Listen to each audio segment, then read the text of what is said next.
She was a woman who was holding her head high, even though she'd just been dealt a low blow. She was standing in a place where I, as a woman, would never be. I have violated my vows to my wife, to this church, and to God.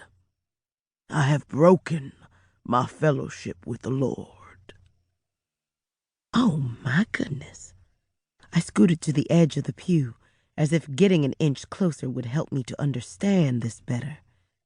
What was Reverend Robinson saying? What had he done? I will spend the rest of my life atoning for my sins. What sins? And with that said, I am sad to announce that I am stepping down. Now mumbles accompanied the gasps, and for the third time I asked myself what was going on. I couldn't stop asking that question because with every word Reverend Robinson spoke, he gave us a new revelation and made me ask more questions. I don't know how long it will take me to get myself right again, but you, the faithful members of Pilgrim's Rest Missionary Baptist Church, deserve better. Thank you. And God bless you all. God bless you all? God bless you all? Really? My mouth opened wide as Reverend Robinson took his wife's hand, but before he could turn to exit stage right, Mr. Cowell, one of the oldest members of the church, pushed himself up from his seat and held up his hand. Reverend Robinson, no disrespect, Mr. Cowell belted out in a volume that belied his 80, or was it 90, years. But you've led us for the last 22 years. I think we deserve more of an explanation. We need to know why you're stepping down. There were mumbles of agreement, though no one else stood up. Reverend Robinson shook his head, while Lady Robinson turned her eyes away. The details aren't important, our Reverend told Mr. Cowell. The hell they aren't, the lady on the left side of me mumbled. At any other time, I may have reminded her, in a sisterly sort of way, that we were sitting in church. But right now, I was feeling her.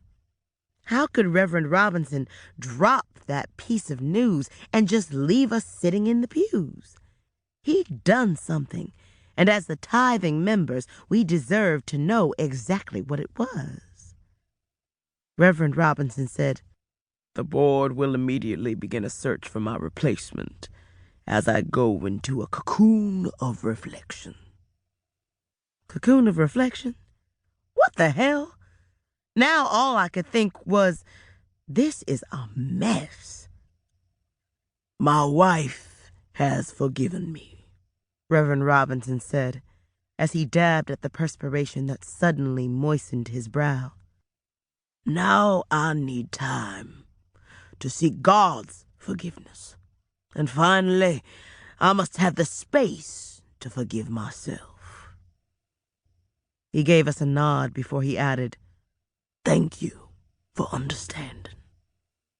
This time, when he took his wife's hand, he didn't stop moving, even as the chatter grew louder, even as more questions followed him through the door. When he and Lady Robinson disappeared through the side doors that led to the offices in the back of the church, I wanted to jump up, run after him, and ask my question to his face. Ron, the minister of music, stood up, and though his face was stiff with shock like the rest of us, he motioned for the small church band to start playing. But though Pilgrim's Rest was known for a rocking choir, the music wasn't going to calm our spirits today. I shifted a bit in my seat so that I could look at Jeremy. His eyes were focused on the pulpit as if Reverend Robinson was still there. I took my best friend's hand, hoping that would pull him from his trance. It wasn't that I didn't understand.